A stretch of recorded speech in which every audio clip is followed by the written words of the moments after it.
Hey everyone, it's the Projectile Hobbyist here again.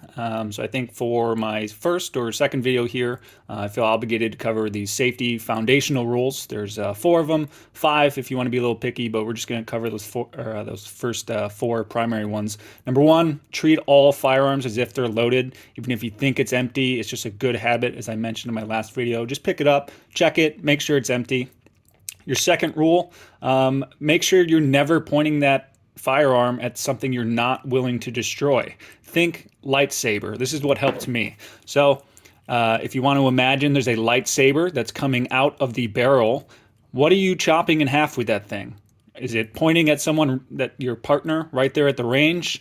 No, you just chop them in half. That's what helped me remember most easily long ago. Just keep it pointed in a safe direction all the time. The third, keep your finger off the trigger. This is your default way to hold a pistol. A lot of times when people are picking them up, finger instinctively goes to the trigger. That's a terrible thing. This is your default way to hold a pistol. You talk about grip in another video, but your index finger, your trigger finger here, this is the default. It never touches the trigger until you're ready for this to go bang. So just get in that habit as you're picking up firearms. And then lastly, be sure of what your target is, know what you're shooting at, and what's beyond it. So that could be, maybe you're at the range, they have all those chopped up rubber tires in the background. Maybe you're outdoors, you got a nice hill or a berm that's in the background that you're shooting into. This is very important, legally speaking, for self-defense as well. Obviously, you got to be careful. You're responsible for every single bullet should that worst case scenario ever occur. Now, for your first range visit, what you're going to need, I always remember the 3 E's. So you have your eyes, your ears, and emergency. Aside from that, obviously your firearm, some ammunition, targets if you got them, things like that. So for eyes, I like to have a few different options. If I'm shooting maybe outdoors, it's a little foggy out, a little rainy, some yellow lenses are nice. A backup set of clears. If maybe someone forgets theirs, you want to lend them to a friend. I did have a small little investment here in some nicer M&P lenses here. They come with interchangeable lenses, so I could just bring this, and no matter what the weather is, or if I'm shooting indoor or outdoor, I'd be ready for that. So there's your eyes. For your ears, I always use little earbuds, so I can just roll those up, stuff them in your ear. So that's my first ear protection that I'm using. Secondly, I will always use some type of earphone protection as well. So with these are pretty traditional, fairly cheap, definitely affordable. I have upgraded to some of these with a mic so that you can actually hear.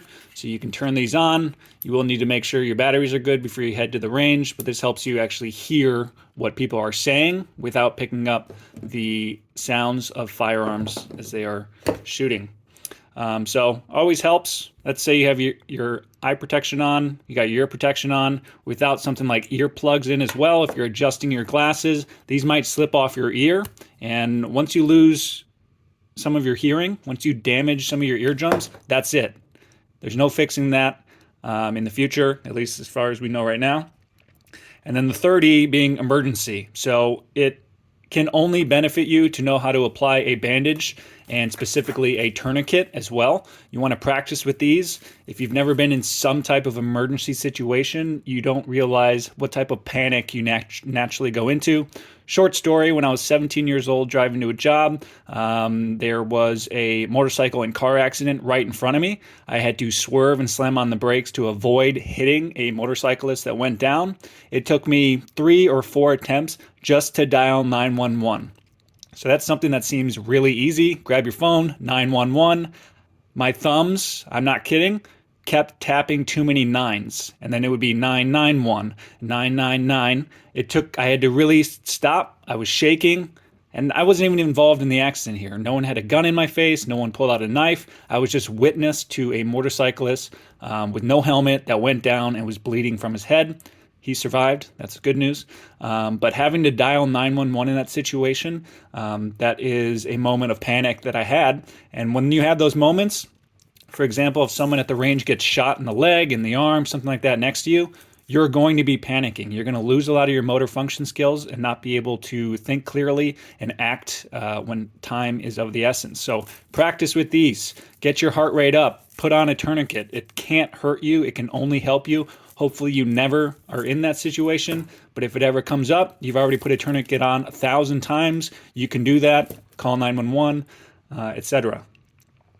Another thing to make sure you're bringing to the gun range is closed-toed shoes. I've brought other guests to the range, and this is totally my bad, but I should have noticed that they had, sandals on. Some ranges have foot coverings that you can put over if you're wearing sandals, for example, but you do want to make sure you have closed-toed shoes, not only for anything like shell casings that may come out of the firearm and hit your toes, but also just the amount of lead and other chemicals that are there on the range that you don't really want to be getting on your bare skin where you can help it. So it helps to have as much skin covering as possible.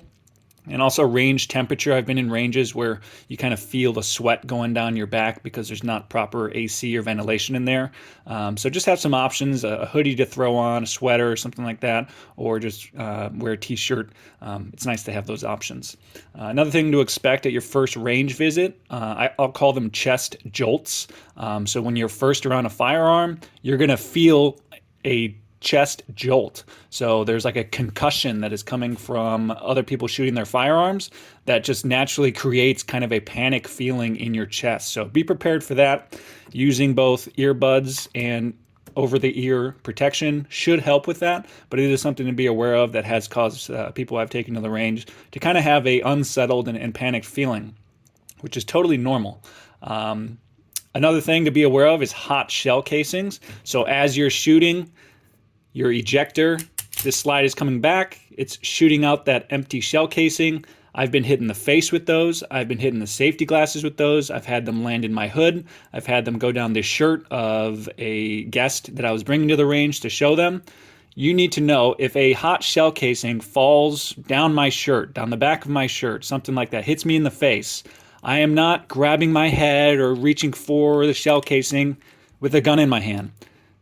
My priority is setting this down.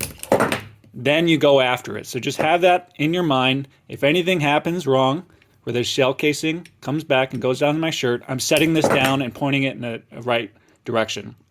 It is way better to have a little tiny burn from a hot shell casing on your back or shoulder or on your chest than it is to risk reaching for it with a gun in your hand. So default position of your finger here. Default action, if you get hit with a hot shell casing, set it down. Very important to remember. And then lastly, again, make sure that you're keeping any emergency supplies that you're going to need. If someone were to start bleeding, smart to have a cell phone on you. Smart to make sure that you can direct some others to call 911, but hopefully that never happens. All right. As always, let me know what type of content you guys want to see. I love teaching this to people. I'm not, ex-military. I'm not ex-law enforcement. This is just something I've been doing since I was about 3 years old with BB guns, Nerf, airsoft, paintball, and now firearms for a little over the last 10 to 12 years or so. But I want to cover content that people new to shooting, new to firearms safety and going to the range, things that they want to ask but maybe are a little bit nervous to ask. So leave a comment. If you think I earned it, go ahead and leave me a like as well.